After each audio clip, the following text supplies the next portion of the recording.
বছর ধরে আস্তে আস্তে করে মরে যাচ্ছিল, তাদেরকে বাঁচিয়ে রাখতে হবে। যে কোনো সরকারের প্রথম কাজ তার রাজ্যে তার মানুষকে বাঁচিয়ে রাখা, তার মানুষকে ভালো রাখা, এবং ভালো রাখা এবং বাঁচিয়ে রাখার মধ্যে যদি কেউ এগিয়ে থাকে চোখ বন্ধ করে, তার নাম হচ্ছে মমতা ব্যানার্জি।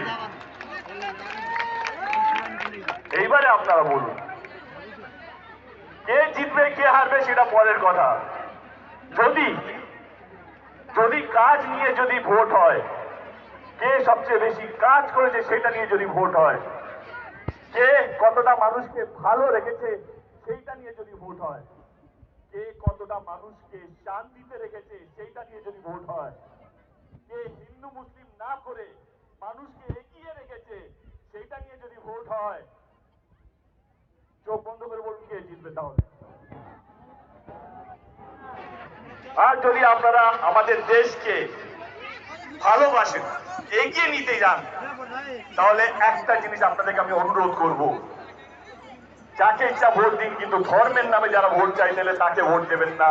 তাহলে ধর্ম জিতবে, সমস্ত মনুষ্যত্ব মরে যাবে, তাহলে তখন স্কুল কলেজ হসপিটাল রাস্তা কিচ্ছু হবে না। বেঁচে থাকবে শুধু মন্দির, আর বেঁচে থাকবে শুধু মসজিদ, আর কিছু উন্নয়ন হবে না। আপনারা কি সেইটা নির্বাচন করছেন 2024-এ? এই প্রশ্নটাই নিজেকে করবেন 26শে এপ্রিল যখন ভোট দিতে যাবেন, দেখবেন সবকিছু পরিষ্কার। আমি এখন 10-15 মিনিট 20 মিনিটের কথা বলেছি, রাইট? আমার কি একটাও শব্দ ব্যবহার করেছি যেটা অন্য প্রার্থীকে আমি বিরোধ করেছি, অন্য দলকে ছোট করেছি, কাউকে অসম্মান করেছি? আমি শুধু আমার দলের কথা বলেছি, আমার রাজ্য সরকার কি কি কাজ করেছে সেইটা বলেছি, যেইটা আমি শুরু করেছিলাম।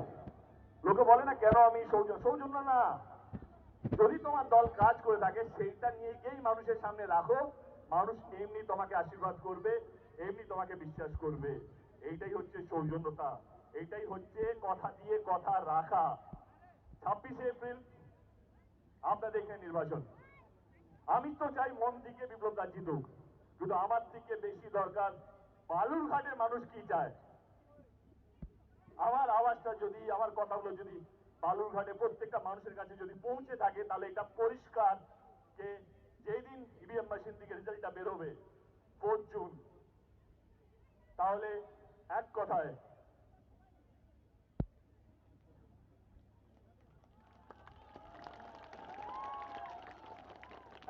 আমরা বিপ্লব দাকে সাংসদ হিসেবে পেতে চলেছি।